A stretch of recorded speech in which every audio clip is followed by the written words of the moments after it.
Fancy horse. Nos franc-comtoises qui sont... Alright. Continuing with the France reactions, I really gotta...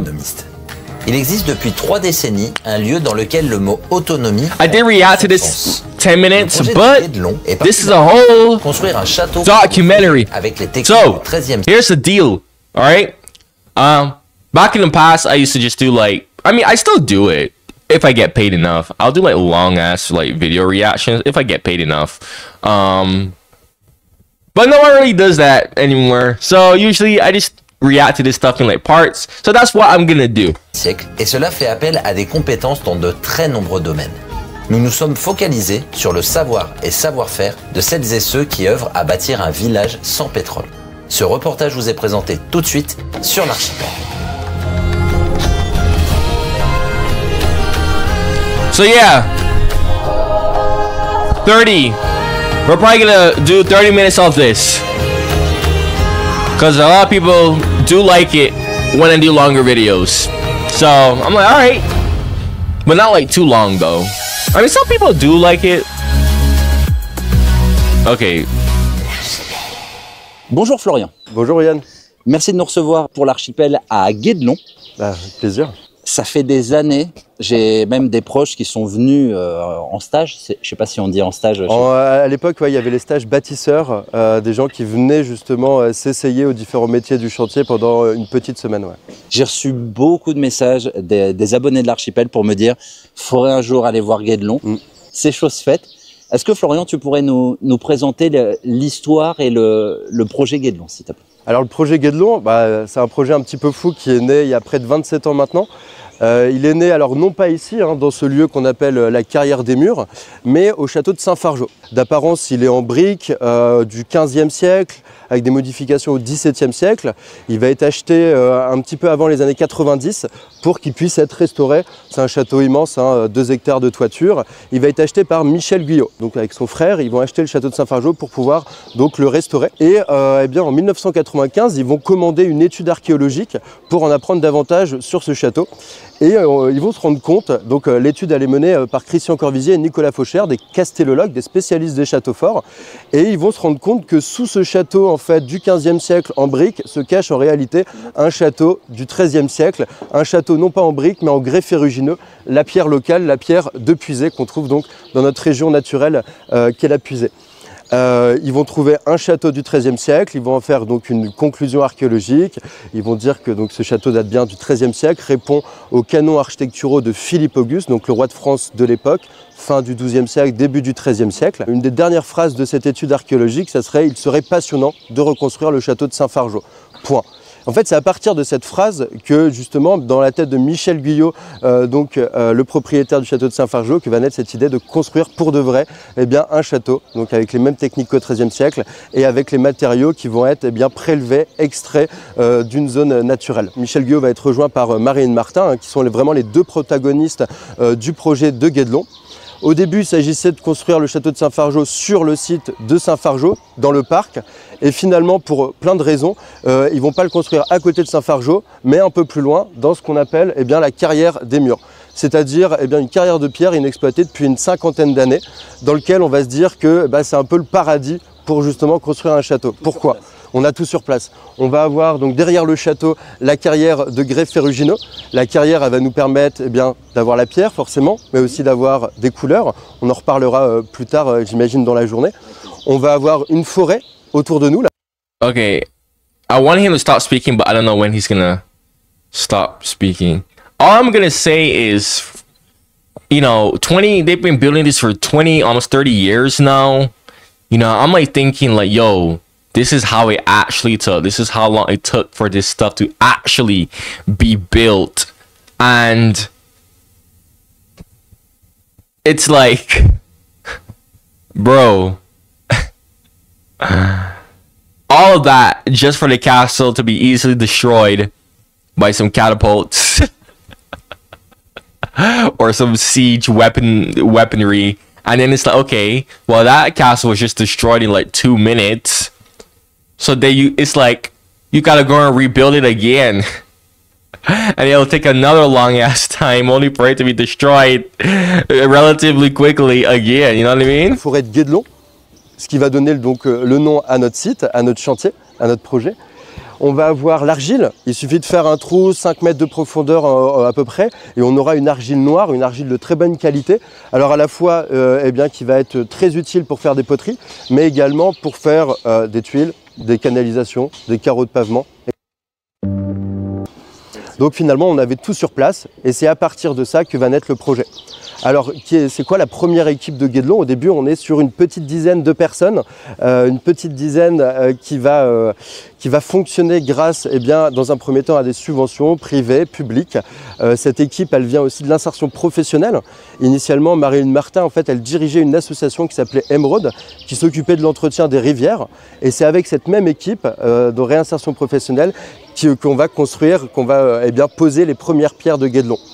Donc ce qui est fou aussi dans ce projet, c'est qu'on part de quelque chose qui est un peu folle. Hein. C'est vrai que à l'époque, les gens nous prenaient un petit peu pour des fous. En tout cas, moi, j'y étais pas, mais ceux qui travaillaient, la première équipe, étaient pris pour des fous. Quand tu dis les gens, c'est les locaux, je présume. Les locaux et puis même d'autres personnes, des gens qui sont passionnés des châteaux, qui vont se dire mais quel est l'intérêt de construire un château fort alors qu'il y en a eh bien, des dizaines, des centaines à restaurer. Alors la question, elle était bonne hein, à poser, mais maintenant on se rend compte aussi qu'il y a un vrai intérêt à avoir construit un château, puisqu'on va pouvoir sensibiliser à la restauration du patrimoine, mais aussi donc à la maison écologique ou à la compréhension de la construction médiévale des cathédrales, des châteaux. Bon, finalement, on comprend pas mal de choses en construisant réellement, concrètement, avec les matériaux sur place et avec un objet d'étude, en l'occurrence un objet qui est un château du XIIIe siècle, ce qu'on appelle le château. I don't think I've seen this in the other documentary, il y a des the 10-minute one. vous a dit, oh punaise, là, comment on faisait? Ah bah, une des premières questions qui s'est posée ici à Guédelon, c'était comment on ouvrait un bloc de grès ferrugineux. La question se pose, l'extraction en carrière, elle se fait de manière mécanique depuis maintenant des dizaines d'années, mais comment on fait au XIIIe siècle? La question, elle était totalement entière, on ne savait pas vraiment. Et finalement, il y a donc un monsieur qui s'appelle Philippe Debelle, eh bien, qui a trouvé la solution en mettant eh bien, des coins métalliques dans des trous qui vont être taillés par le carrier. Le carrier fait donc une emboîture, ce trou, dans lequel on va enfoncer un coin métallique avec des feuillards, deux petites eh bien, plaques métalliques. On va enfoncer le coin, on va taper dessus, et en lisant la pierre, on est sur une roche sédimentaire, formée par l'accumulation eh bien, de couches de sable il y a près de 100 millions d'années. Et à partir de ça, on va lire la pierre, et c'est en fonction de la lecture qu'on va avoir qu'on va pouvoir placer les coins. Et en fonction de ça, on va pouvoir fracturer un bloc, quelquefois de plusieurs tonnes. Mais cette technique-là, au début, on ne l'avait pas. Mais au bout d'un moment, on l'a eu, on l'a découverte, et puis on l'a approfondie, au point où maintenant, toute l'extraction, bien sûr, se fait par cette méthode d'emboîture ou du chasse-masse. Un chasse-masse. Bruh, yo, I just find it so surreal to think that, dude, we are literally witnessing a castle being built in real time. How people used to build these types of stuff hundreds of years ago. In real time, we get to feel it firsthand, literally feel it. That's insane to me, bro. Like, it's one thing to just read it on a book, like, yeah, this is built like this, and this, and yeah. It's another thing to just hear it, but to actually see it, to feel it, that's some surreal stuff right there. Ça va être une sorte de masse avec eh bien, une partie du fer qui va être à 2 arêtes, et on va pouvoir passer une arête sur une des lignes eh bien, de la pierre et taper avec une masse dessus pour pouvoir donner eh bien, une ligne à la pierre, une ligne de fracture, et ce qui va permettre et ce qui va faciliter aussi un travail au tailleur de pierre. Si le carrier travaille bien, les tailleurs auront moins de travail. You see that? I can't do that. Donc moins de temps. I don't have the patience for that. L'économie aussi dans le chantier. C'est ça qui est aussi intéressant pour nous, c'est de comprendre la réalité d'un chantier médiéval. Il y a des choix. I can't do that. On mettait trop de temps à faire quelque chose. Yo. Nous, on considère qu'on a commencé la construction du château. I'm like a perfectionist too, low key. And I low key have OCD. So I would be there for hours working on like the same little spot, thinking like, yo, this is not perfect. Like, you see the stuff, the freaking portraits that I have? Oh, I have a lot of portraits in this room, and a lot more to come. But bruh, when I was like setting this stuff up too, oh my gosh, and then like putting the flags up and everything. Yo, I literally spent hours because I'm like, wait a minute, this looks like it's tilting a bit. Let me just freaking like move it around to this side. It might look better. And then I look at it again. I'm like, wait, no, that looks like it's still slanting a bit. That doesn't look good. And I'm like, shit.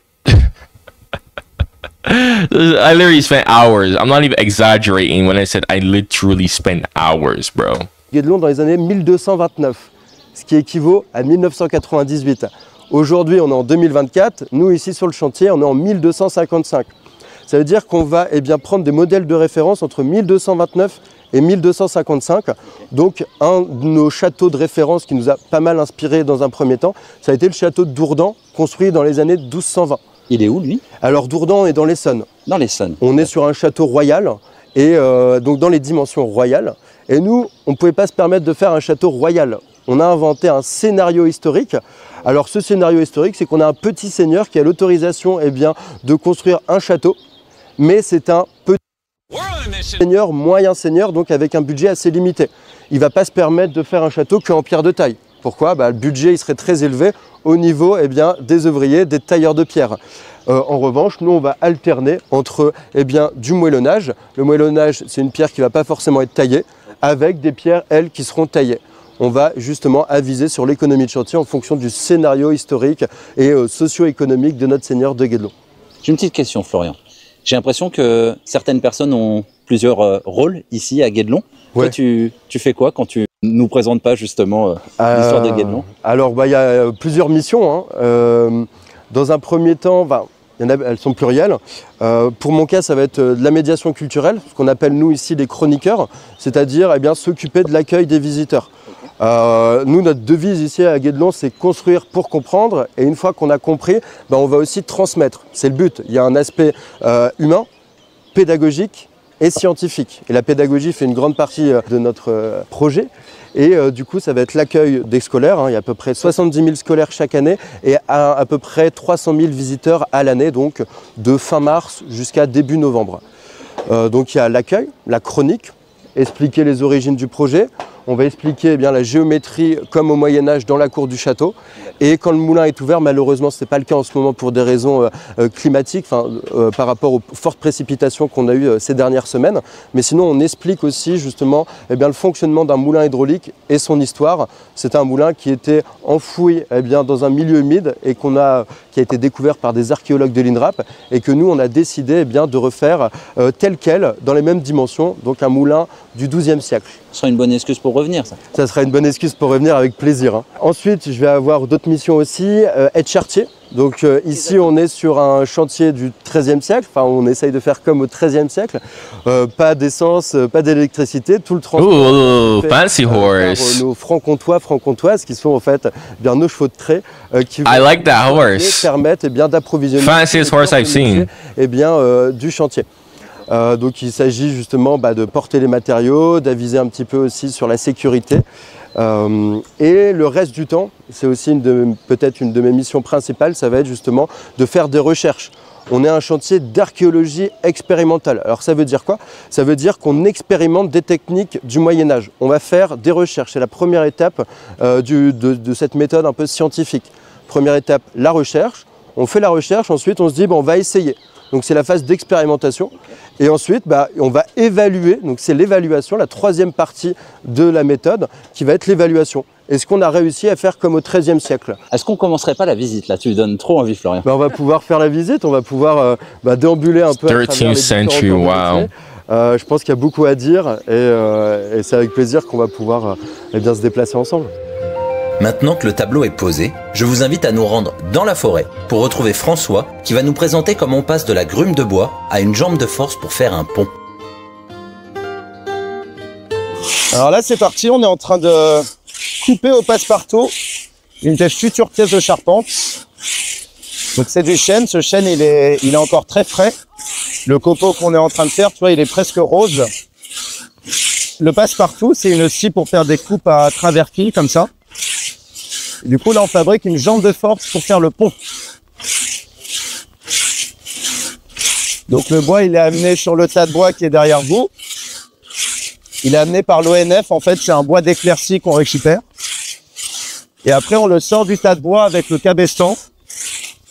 Et ça, tu verras juste derrière la manœuvre, comment on sort le bois. Le cabestan, c'est comme un winch de voilier pour hisser la grande voile. Donc nous, on va tourner autour et ça va enrouler la corde autour du moyeu.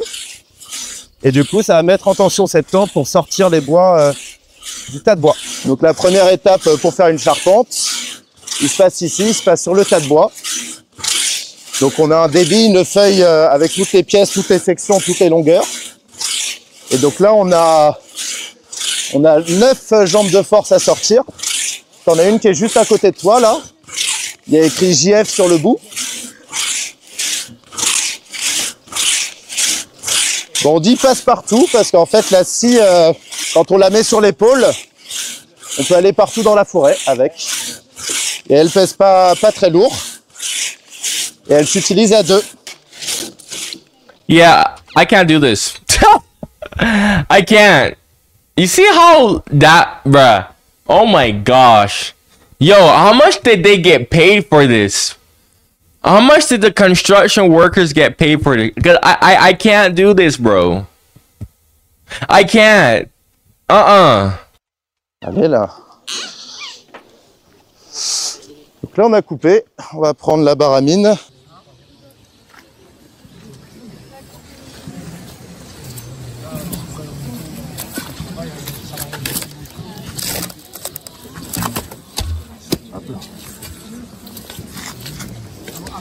Donc c'est du chêne, tu vois, qui est encore très très frais. Donc celui-là, il a été abattu cette année-là. Donc là, il doit avoir 2-3 mois de coupe, d'abattage. Donc il a un taux de... 3 more months. Huh? Du coup, nous, la pièce de charpente qu'on va faire, This is still cool on va though. faire le carré ou le rectangle en plein cœur. Donc au milieu... Yeah, that's what I was thinking. Yeah, I saw that. I was like, oh yeah, they're just gonna, you know, yeah, put the rectangle and square, yeah, where they can, and the outer part. Là, tu vois, celle-là, c'est la future jambe de force. En fait, dans cette grume, on va faire une seule pièce de charpente pour faire le pont. Wait, isn't wood L'intérieur, c'est un edible? peu d'avantage. Hold on a second. I forgot which part of wood. Isn't that part edible? Like the inside. I know the outer layer is not edible, and then that could actually kill you. But the inside, I think the inside part of a tree is edible, right? Oh my gosh, I know it's some part of a tree that's edible. On verra en charpente. So wait, Tout à if I'm right, can't you just eat this? l'heure. Yo, that's Le bois, en insane. gros, il est très très solide et il va pas tourner, vriller.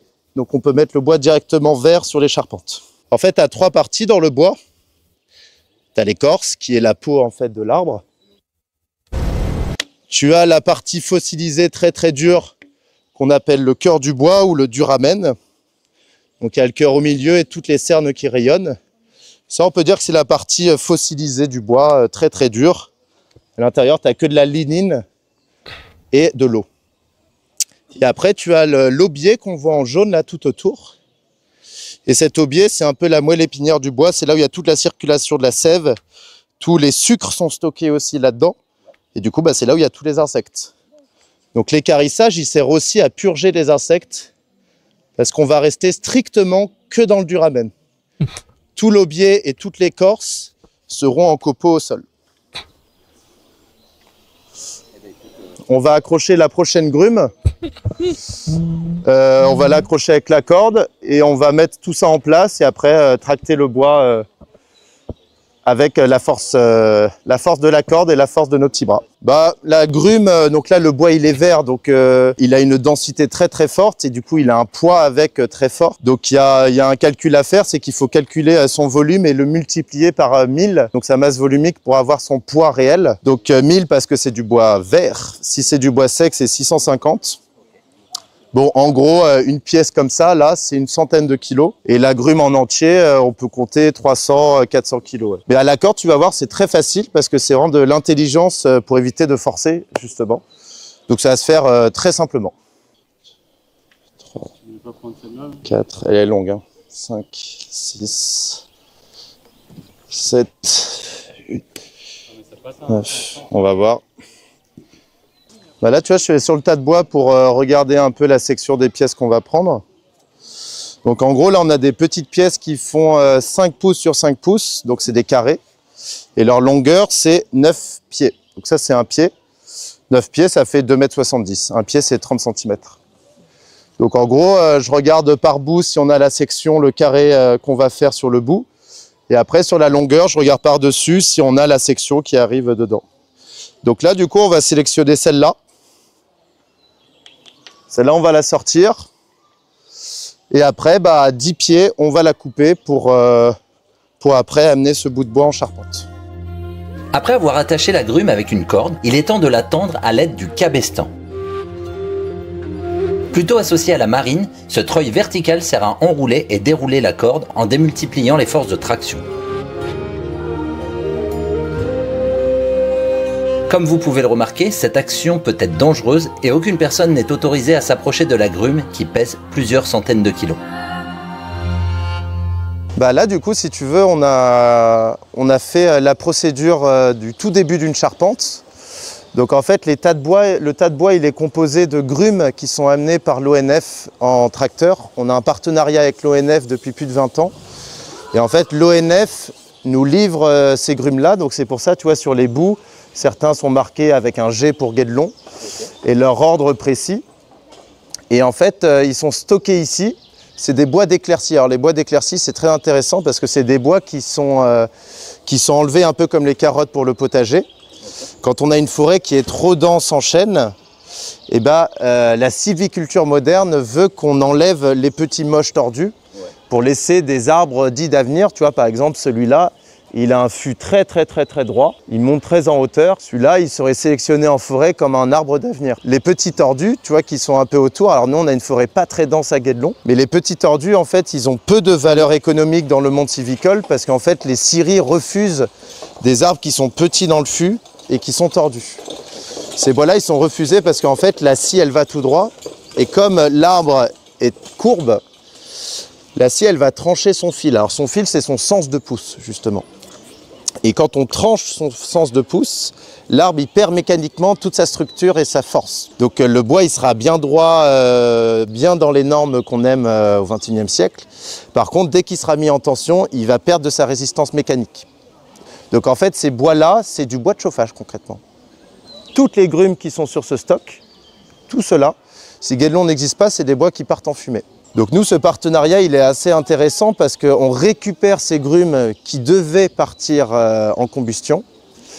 Et par le travail à la hache, parce que seule la hache peut permettre de suivre la forme naturelle de l'arbre tout en gardant sa section. La scie, on ne peut pas. Au Moyen-Âge, il n'y a pas de sciage. Il n'y a que deux techniques pour façonner le bois. C'est soit à la hache, donc l'équarrissage, faire des poutres carrées en plein cœur, c'est ce qu'on a vu juste avant. Ou soit c'est à la fente avec des petits coins en charme, comme ça. Et la fente, c'est plutôt pour faire des planches. Pourquoi on charme parce que ça doit être dur? Alors le charme, ouais, c'est un bois qui est très dur, qui a une fibre très compactée. Et du coup, il se casse très peu. Et pourquoi en bois? Je pensais que c'était ça la question. C'est qu'en fait, au Moyen-Âge, le coin en fer, il coûte très cher. Donc le fer, on le réserve pour l'usage de la fabrication des outils. Mais dès qu'on peut s'en dispenser, on ne l'utilise pas. Aussi, l'autre avantage de ce coin en charme, c'est que si on le casse, on peut le remplacer. On est charpentier. Et que s'il y a un éclat qui part, c'est pas comme l'éclat en fer qui arrive dans l'œil et qui te rend aveugle. Là, le petit éclat de bois, il ne va pas te blesser. Donc en gros, les coins en bois, ils te permettent de fendre, tu vois, avec des coins comme ça, une petite dizaine.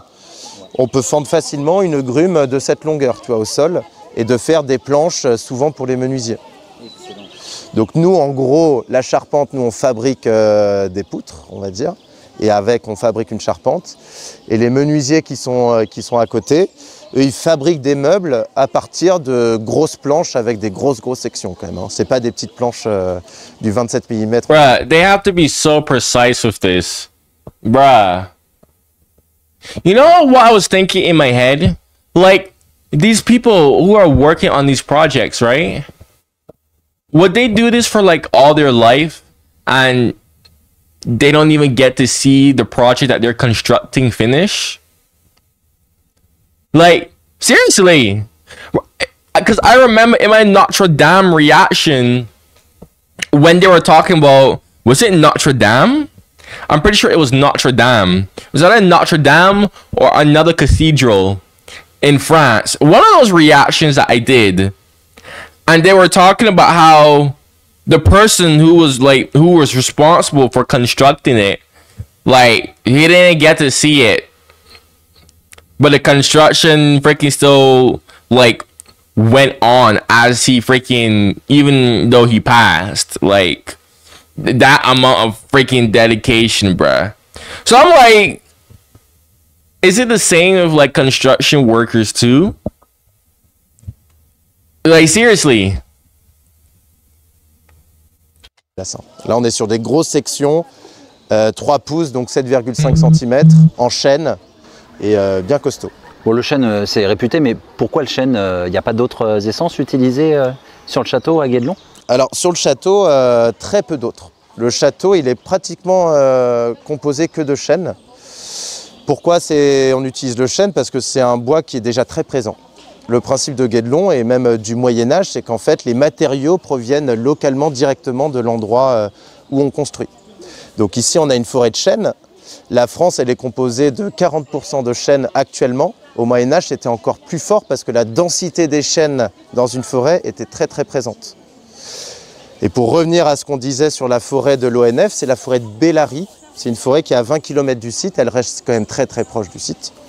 Donc évidemment, on n'envoie pas les chevaux sur la route goudronnée faire 40 km pour amener une pièce de bois. Dans cette forêt de Bellary, vu que les chênes ils sont très très denses, et ben, ils grossissent peu dans le fût et ils vont chercher vite la lumière. Donc ils poussent vite en longueur. Un peu, c'est exactement le même principe que les carottes. Hein. C'est des plantes dans les deux cas. C'est pas la même durée. On n'est pas dans le même cas. Mais on va dire le but c'est d'avoir un joli fût, que ce soit la carotte ou le chêne. Donc une forêt très très dense en chêne. Les arbres ils poussent vite dans la longueur, très peu dans le fût. Et du coup ça fait des arbres où les cernes elles sont très très très serrées, vu qu'ils poussent très lentement dans le fût. Donc ces arbres-là, ils ont vraiment une résistance intrinsèque très très forte. Donc là on t'a montré comment on sort les grumes du tas de bois, avec le cabestan qui a un treuil à bras horizontal. On t'a montré comment on les coupe au passe-partout. Et là, on va te montrer comment on l'accroche sur le trinque-balle. Le trinque-balle, c'est tout simplement une charrette qui est faite par le charron de Guédelon. Bruh, do you see that, bruh? Dude, this would take so... No wonder... Holy shit. Dude. 27 years. No wonder why this is taking 30 freaking years. Literal snail's pace. Oh, thank God. We live in the 21st century. And you know, it's funny because even though we live in like the 21st century, construction is still take long on a lot of, I mean, depending on, because we have started to build taller, more grander. So, you know, construction would still take long because of that, but still must. Au milieu, un mât horizontal et qui permet de ramener les grumes à l'atelier sans se péter le dos. Sinon, il y a une autre version qu'on aime moins, c'est de la porter vraiment à la force des bras. Il y en a 2 à l'avant, 2 à l'arrière, et avec la corde, on arrive à monter la charge. Mais là, la pièce, elle est déjà un peu trop lourde. Là, elle est à hauteur de 120, 150 kg, cette pièce-là. Donc, on va, par l'intelligence, on va moins se fatiguer. Je ne sais pas si tu l'as dit, je pense pas. C'est quoi ta formation pour, à la base, être arrivé ici et présenter ça? Alors moi, ma formation, c'est charpentier. Simplement. Tout simplement. Donc j'ai passé un CAP il y a 4 ans. Je l'ai passé au sein des Compagnons. Donc moi, j'ai fait mon apprentissage à la maison de Dijon. Et du coup, c'est de l'alternance. Donc moi, mon entreprise, c'est Guédelon. Pas mal. Donc c'est super intéressant parce que grâce à Guédelon, j'ai beaucoup d'aspects historiques dans le métier de charpente et énormément exclusivement de travail à la hache, à la main. Et c'est du coup très lié aux monuments historiques. Et aux Compagnons, j'ai tout l'apport moderne de la charpente via l'épure, via la conception numérique aussi. Et via la scie circulaire, la mortaiseuse à chaîne et tout le bazar très moderne. Donc c'est intéressant de pouvoir faire les deux, à la fois le moderne avec les compagnons et le côté monument historique à la hache avec Guédelon. Oui, peut-être même le futur, si un jour on va trop loin dans la technologie. Alors ouais, moi, si un jour je dois monter une boîte de charpente, je viens du Morvan, j'aimerais bien un jour monter mon entreprise. Et ben, je trouverais ça intéressant de surtout l'aspect de récupérer des bois d'éclaircie. Parce que c'est des bois qui sont destinés normalement à être brûlés. Et nous, du coup, on va stocker le carbone en construisant des charpentes à la hache. Donc ça, je trouve ça génial, ce principe. C'est vraiment la leçon, je trouve, à tenir à revenir de Guédelon, c'est ça. C'est cette utilisation logique, en fait, d'un arbre qui était destiné à disparaître et d'en faire un ouvrage qui dure très, très, très longtemps. À la hache, ce bois équarri, il peut durer bien plus de 500 ans. 500 years! Wow! L'abri de jardin que je ferai un jour. Wow! 500 years is Il sera insane. péchu. On s'en souviendra. Je serai là pour voir. Hein. Ah bah, je t'invite avec plaisir.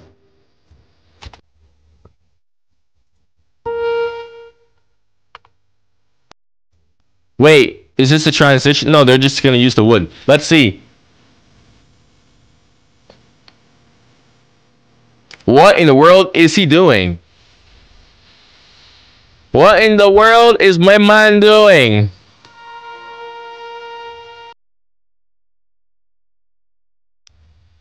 Okay. Oh.